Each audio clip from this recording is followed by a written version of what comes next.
স্বাগতম বন্ধুরা। মেঘালয় ভ্রমণের দ্বিতীয় পর্বে আমি এখানকার বেশ কিছু দর্শনীয় স্থান আপনাদেরকে দেখাবো। প্রথমে হচ্ছে মাওলিংলং গ্রাম। এটি এশিয়ার সবচেয়ে পরিষ্কার গ্রাম নামে খ্যাত। বন্ধুরা, আজ আমরা মেঘালয়ের এই অসাধারণ গন্তব্যে ভ্রমণ করতে যাচ্ছি। এই গ্রামটি শুধু মেঘালয় নয়, পুরো এশিয়ার সবচেয়ে পরিষ্কার গ্রাম হিসেবে পরিচিত। হ্যাঁ, আমি কথা বলছি মাওলিংলং গ্রাম সম্পর্কে। আজকের ভিডিওতে আমরা এই গ্রামের সৌন্দর্য, সংস্কৃতি, পরিষ্কার পরিচ্ছন্নতার রহস্য সম্পর্কে জানার চেষ্টা করব। চলুন শুরু করা যাক। মাওলিংলং গ্রামটি মেঘালয়ের পূর্ব খাসিয়া হিলস জেলায় অবস্থিত। এটি শিলং শহর থেকে প্রায় 90 কিলোমিটার দূরে, যা গাড়িতে প্রায় 3 ঘন্টার মতো সময় লাগে। মেঘালয়ের এই গ্রামটি সবুজ বনাঞ্চল, পাখির কাকলি আর নিস্তব্ধতায় ভরপুর। মাওলিংলং গ্রাম তার পরিষ্কার পরিচ্ছন্নতার জন্য বিখ্যাত। গ্রামের প্রত্যেকটি মানুষ পরিচ্ছন্নতাকে তাদের জীবনের গুরুত্বপূর্ণ অংশ হিসেবে গ্রহণ করেছে। আমাদের পরবর্তী গন্তব্য 7 সিস্টার্স ওয়াটারফলস।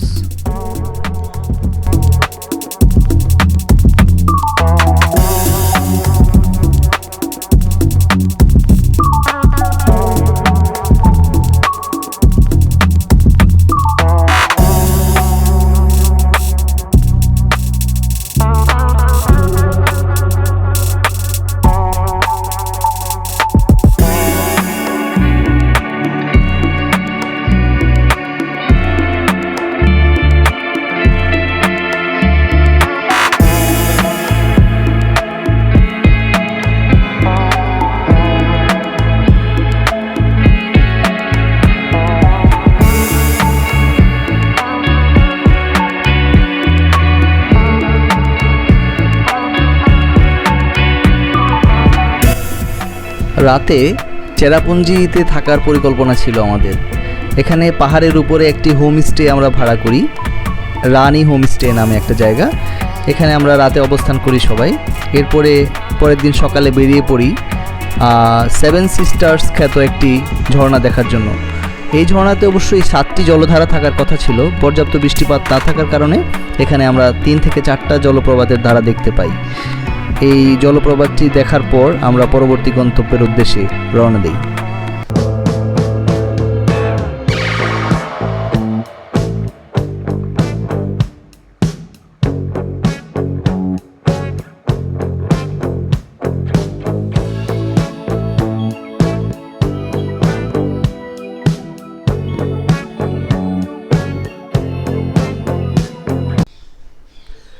সেভেন সিস্টার জলপ্রপাতের কাছেই রয়েছে আরেকটি আশ্চর্যজনক স্থান, যা হলো মাউসমাই গুহা।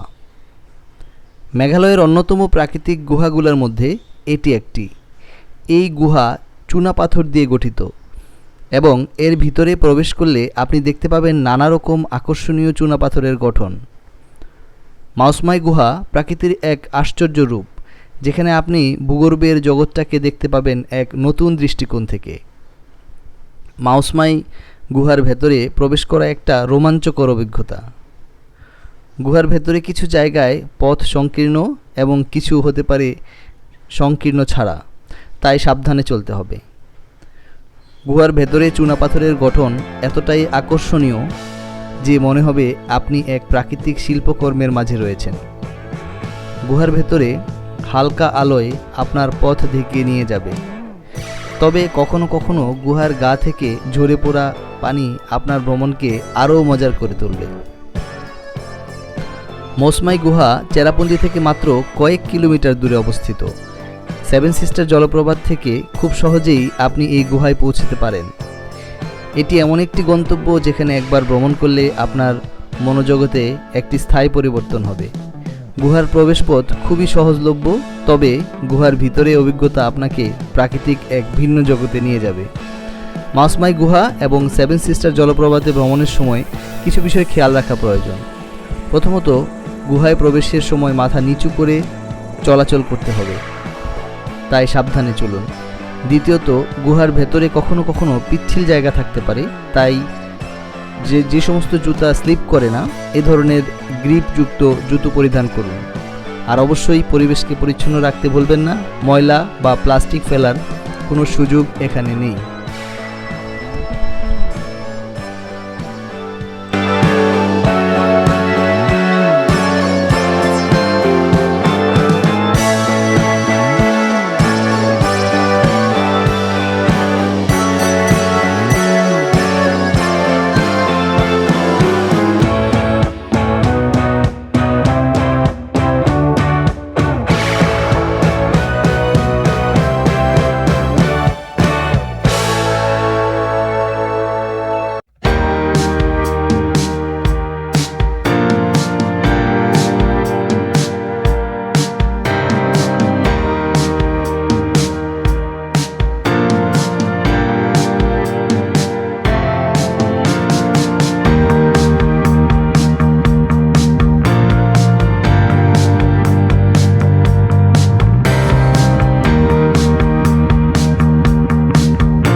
চেরাপুঞ্জি যাওয়ার পূর্বে এই জায়গাটি দেখতে অনেকটা সুইজারল্যান্ডের একটা ভ্যালির মতো মনে হয়।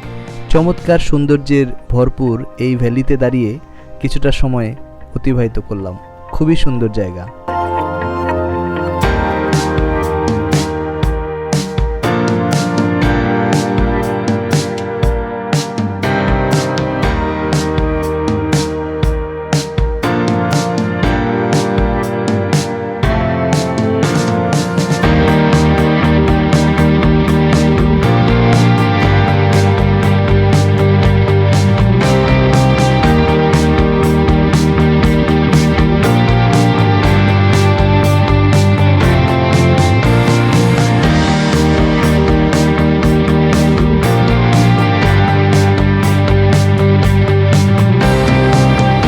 নৌখালিখাই ওয়াটারফলসের উপরে অবস্থান করছি। এখান থেকে নৌখালিখাই ওয়াটারফলসটা একদম স্পষ্টত দেখা যায়। আর এখানে যে হিস্ট্রিক্যাল ব্যাপারটা লেখা রয়েছে, এইটা আসলে জনশ্রুতিতে শুনে ওঠা একটা মিথ। সেটা হচ্ছে এই স্থানীয় কোনো একটা পাহাড়ি মেয়ে ছিল যার নাম ছিল লিকাই। লিকাই কোনো একটা সময়, লিকাইয়ের অবশ্যই আগের বিয়ে করা তার হাজব্যান্ড ছিল, তার একটা মেয়ে ছিল। একটা পর্যায়ে তার হাজব্যান্ড মারা যায়। মারা যাওয়ার পর সে সেকেন্ড ম্যারেজ করে। দ্বিতীয় হাজব্যান্ড যে ছিল সে জেলাসি হয়ে তার যে স্টেপ ডটার ছিল তাকে মেরে ফেলে, এবং পরবর্তীতে লিকাই খুব কষ্ট পায় এবং লিকাই এখান থেকে লাফ দিয়ে আত্মহত্যা করে।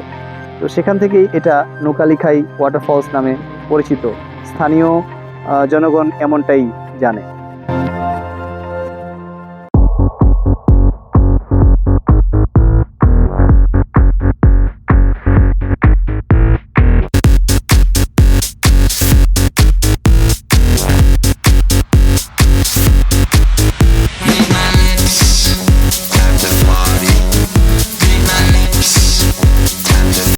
পাহাড়ের উঁচু ভূমিটা দেখতে পাচ্ছেন, এই অঞ্চলটা চেরাপুঞ্জির একটি অংশ।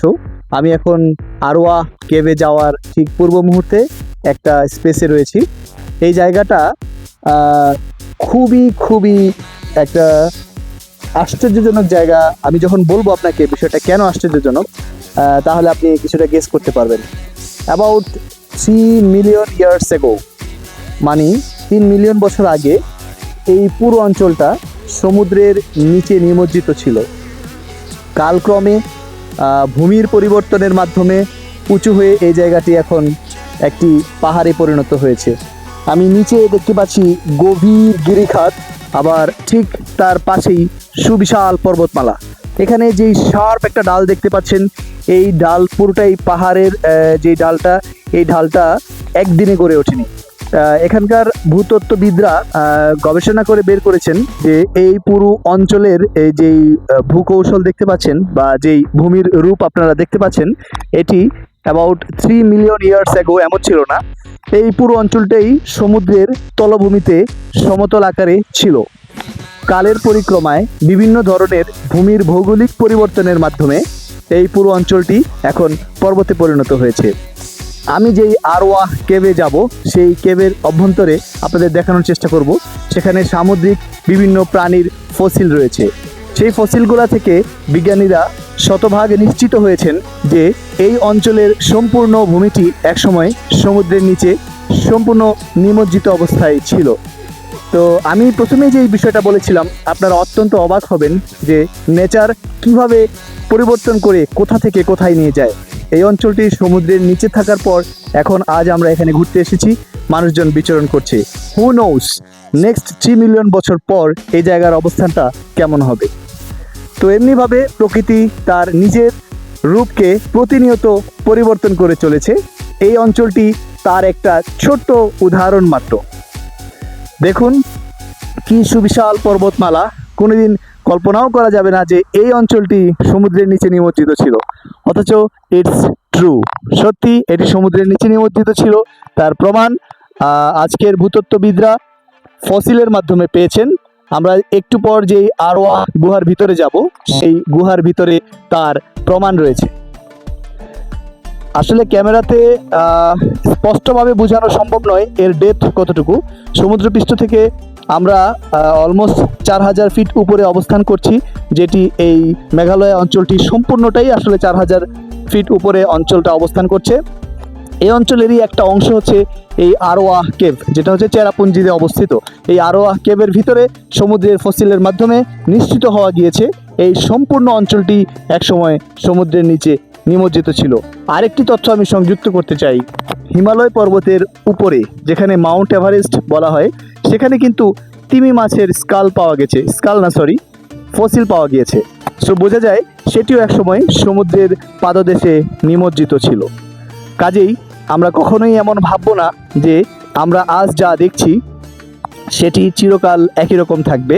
ঠিক আপনি, আমি, আমরাও প্রতিনিয়ত পরিবর্তিত হয়ে চলেছি প্রকৃতির নিয়মে।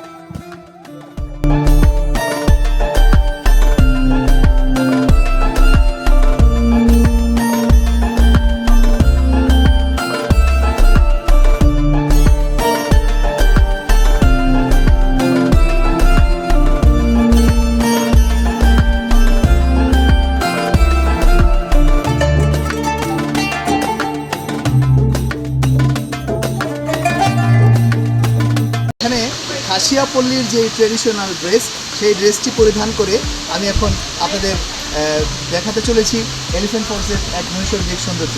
আমার কাছে রয়েছে যে আর্মসটি দেখতে পাচ্ছেন, এটি খাসিয়াদের আত্মরক্ষার্থে এবং আক্রমণ করার জন্য ব্যবহৃত একটি আর্মস। এটি একটি লোহার তৈরি ধাতব তলোয়ার বিশেষ একটি ঢাল। আর তাদের যেই ড্রেসটি আমাকে দেখতে পাচ্ছেন, আমি একটু ঘুরিয়ে দেখানোর চেষ্টা করছি। এই ড্রেসটি হচ্ছে খাসিয়াদের একটি লোকাল ট্রেডিশনাল ড্রেস। আমি এই ড্রেসটি পরে আমাকে কেমন লাগছে সেটা দেখানোর চেষ্টা করছি। আর আমার সাথে আরও যারা রয়েছে, আমার মিসেস এবং আমার অনলি চাইল্ড, তারাও এই ড্রেসগুলো পরেছে। আমি এগুলো একটু দেখানোর চেষ্টা করি।